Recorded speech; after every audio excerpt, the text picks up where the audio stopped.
Hi, welcome back. I'm very pleased to be sharing the lessons that I've learned from reading the book of Leviticus. Today I'll be sharing from chapters 24 to 25. The people were commanded by the Lord to bring pure olive oil for the lamps in the stand in the tabernacle. Aaron was commanded to keep the lamps burning permanently. It was a law to be observed by his descendants from generation to generation. Now imagine that the lamp could not go out. So at every point in time, someone had to be there making sure that the wicks were trimmed, the oil was there, and the lights kept going. Sometimes I think this might be a metaphor for something, like in life. Just the light of, for me, I think it's probably God's love or God's presence should never really go out, or does not ever go out. So yeah, I thought that was beautiful. God also demanded that 12 flat loaves be made from choice flour and they were baked and placed before the Lord on the gold tables with some pure frankincense placed near them. They were a representative offering, a special gift unto the Lord, which must be laid out every Sabbath and then be eaten by Aaron and his descendants only. In the later part of 24, we see an example of punishment for blasphemy of the name of the Lord, which equaled death.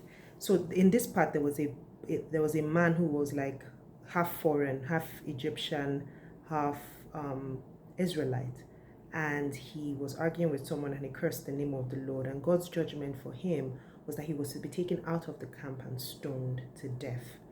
So from what I understood by that, blasphemy of the Lord's name was not allowed in any way, shape, or form. And obviously, him being taken out of the camp showed that, he was expelled from the camp and then, killed outside. I mean, it was a very sort of hard lesson to learn, but I saw the importance of it, just by reading and understanding God's judgment, because at first the people couldn't even judge. It was the Lord who had to give the final judgment, and I thought that was very powerful. It ends with some laws concerning murder and killing. Murder and killing obviously are different. Murder is intentional, killing is probably not. Murder and killing of man and animals. Here we see the law of an eye for an eye. But then obviously we know that doesn't stand now. So I think, remember what I said about civil laws and ceremonial laws? I think this was a civil law that had to do with like the state of Israel, because now we obviously know that it's not an eye for an eye. Jesus came and changed that. Instead, we give love instead of, same punishment.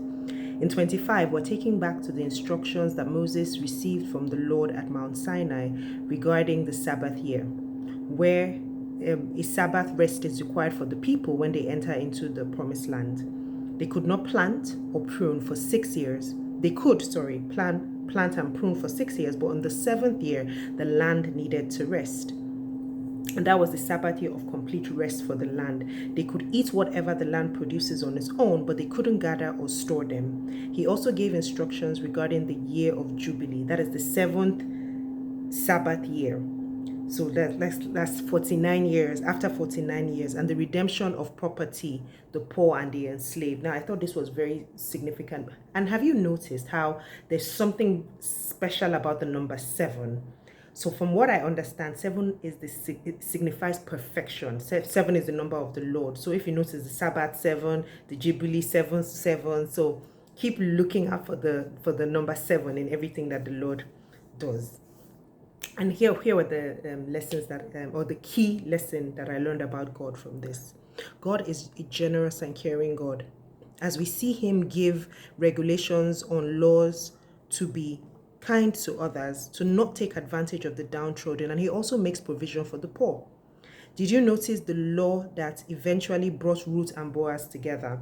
That was the law that when you are plowing your land, you shouldn't take everything. You must leave the hinterland or the edges of your crop for the poor to be able to to glean from. And if you remember, we will get to that for those who haven't read up to that. But Ruth met Boaz while she was gleaning from his land, while he was obeying this law. God always just makes provision for everything, and I think that that's amazing. Thank you for joining me today. Tomorrow we'll be reading the last two books of Leviticus, and would have finished another book. I'm so excited, and I hope to see you then. Have a wonderful evening. Bye.